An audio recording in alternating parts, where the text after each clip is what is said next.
date natin, November 5, 2024. Alam to, commentary lang to.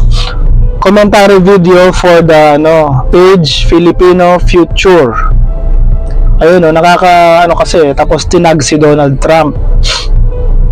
Tapos sabi nga, we pledge full support to Donald Trump, 47th President USA. Great again, eventually making the whole world nations great again.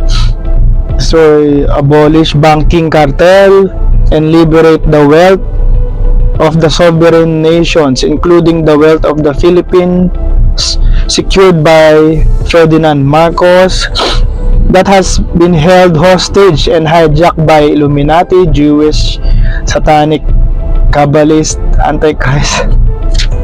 Hindi ko gets yung ganito guys eh. Bakit?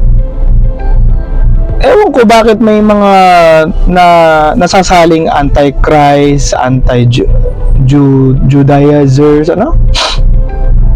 who sacrifices children to Moloch Baal. Trump's nationalist endeavor is a big yes to countries who have already returned gold. Alam nyo na yan. Kung naririnig nyo natin yung Ferdinand Marcos tapos gold, excuse. Tapos current system, such as those who joined the BRICS. Na-connect lahat to guys eh. Na-connect to sa Pi Network eh. Yung BRICS. Yung BRICS, those who are still passing gold economy.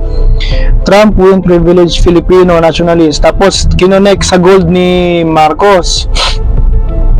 Tapos, ayun na naman, na-connect na naman sa Bible. Prophecy daw, nung James 5:1-5 verse James chapter 5 verse 1-5. Coming to pass, may devil, hinder, Northern Eastern powers. Di ko pa na to guys hindi ako Bible person eh. Including Philippines shall trouble the Antichrist. Hindi ko alam bakit nako-connect yung Welton eh. Tapos meron na naman CBDC. Di ba narinig niya sa Pi Network CBDC? Yung actually decentralized Central Bank for Digital Currency. Tama, Central Bank for Digital Currency. Ito pala sa baba. Tapos shall go back to gold standard, contradicts the agenda global system, which implementation mark of the beast. May mark of the beast na naman daw. Narinig nyo yung mark of the beast na yan nung COVID-19 pa. Democrats, puppet. Meron akong gustong i-point out dito eh. Teka. Parang yun na pala yun. Yun na pala yun. Yung CBDC. Asan na yun? Ito, CBDC. Kasi nga si Pi Network, di ba? Ang goal niya, meron silang CBDC na maging global economy.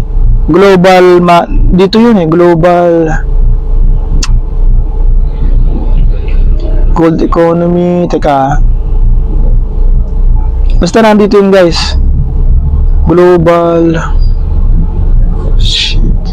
ayun, global currency. Ayun daw contradict sa baba ng picture ko. Contradict the agenda of one global currency, which is implementation mark of the beast. Sabi niya mark of the beast daw yung global currency system. Ang goal ni Pi Network, di ba, maging global siya? Maging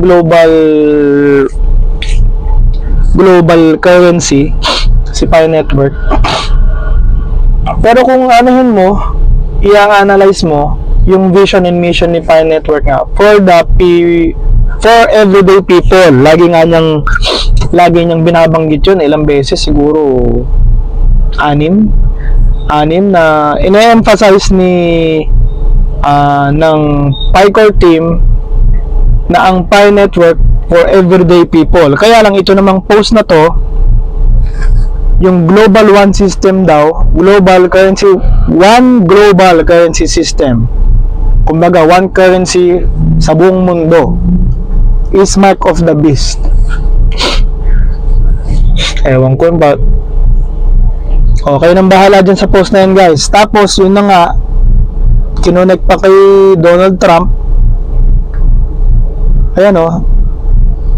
Will liberate the wealth of the nations, including the Philippines, which is held captive by banking cartel. Parang ano, no? Di ba cartel, ano? Parang sindikato, di ba? Banking cartel.